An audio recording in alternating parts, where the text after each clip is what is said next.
નમસ્કાર મિત્રો, સ્વાગત છે તમારું અમારી યુટ્યુબ ચેનલમાં। મિત્રો, આજના વિડીયોમાં ચર્ચા કરીશું ગુજરાત સરકારની ખેડૂતો માટે એવી અગત્યની યોજના વિશે કે જે યોજનાનું નામ છે બોરવેલ સબસિડી સહાય યોજના। મિત્રો, આ યોજના અંતર્ગત ખેડૂતોએ વાડીએ જો દાર કરાવવો હોય તો ₹50,000 સુધીની સહાય આપવામાં આવે છે।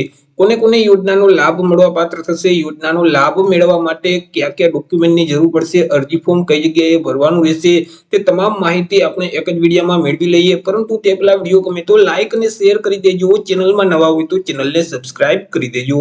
તો ચાલો મિત્રો, વિડીયોની શરૂઆત કરીએ। તો મિત્રો, આજે આપણે જે યોજનાની ચર્ચા કરીશું તે ગુજરાત સરકારનું જે બાગાયતી વિભાગ આવેલું છે તેમના તરફથી તે યોજના અમલમાં મૂકવામાં આવેલી છે। તો સૌથી પહેલા આપણે ચર્ચા કરી લઈશું કે આ જે બોરવેલ સબસિડી સહાય યોજના છે તે યોજનાનો લાભ કોને કોને મળવા પાત્ર થશે।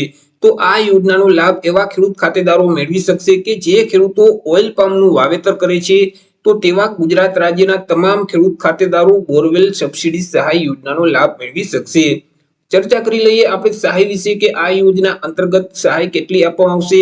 તો આ યોજના અંતર્ગત ખેડૂતોએ વાડીએ જો બોરવેલ કરાવવું હોય તો બોરવેલ પાછળ ખરેખર જે કુલ ખર્ચ થયેલ છે તે કુલ ખર્ચના 50% અથવા તો વધુમાં વધુ ₹50,000 ની મર્યાદામાં સહાય આપવામાં આવશે। અને મિત્રો, આ યોજના અંતર્ગત આજીવનમાં ખાતા દીઠ એક જ વખત સહાય છે તે મળવાપાત્ર થશે। ચર્ચા કરી લઈએ આપણે અરજી ફોર્મ વિશે કે યોજનાનો લાભ મેળવવા માટે ખેડૂતોએ અરજી કઈ જગ્યાએ કરવાની રહેશે। તો વર્ષ 2024 માં અરજી ફોર્મ શરૂ કરી દેવામાં આવેલા છે। મિત્રો, અહીં ઓનલાઈન અરજી ફોર્મ ભરવાનું રહેશે। જે આઈ ખેડૂતનું પોર્ટલ છે iKhedoot.gujarat.gov.in નામની જે વેબસાઇટ છે તે વેબસાઇટ ઉપર જઈ તમારે ઓનલાઈન અરજી ફોર્મ ભરી દેવાના રહેશે। ઓનલાઈન અરજી ફોર્મ ઓલરેડી 12 માર્ચ 2024 થી શરૂ કરવામાં આવેલા છે અને છેલ્લી તારીખ છે તે 11/5/2024 છે। 11/5/2024 સુધીમાં તમારે ઓનલાઈન અરજી ફોર્મ ભરી દેવાનું રહેશે। ચર્ચા કરી લઈએ આપણે ડોક્યુમેન્ટ વિશે કે અરજી ફોર્મ ભરવા માટે કયા કયા ડોક્યુમેન્ટની જરૂર પડશે। તો ખેડૂત છે તે અનુસૂચિત જાતિ અથવા તો અનુસૂચિત જનજાતિના હોય તો તેવા સંજોગોમાં જાતિનો દાખલો છે તે જાતિના દાખલાની કોપી જોડવાની રહેશે। તે સિવાય ખેડૂત છે તે દિવ્યાંગ હોય તો સક્ષમ અધિકારી શ્રી દ્વારા આપવામાં આવેલું જે દિવ્યાંગતાનું પ્રમાણપત્ર છે તેની કોપી જોશે।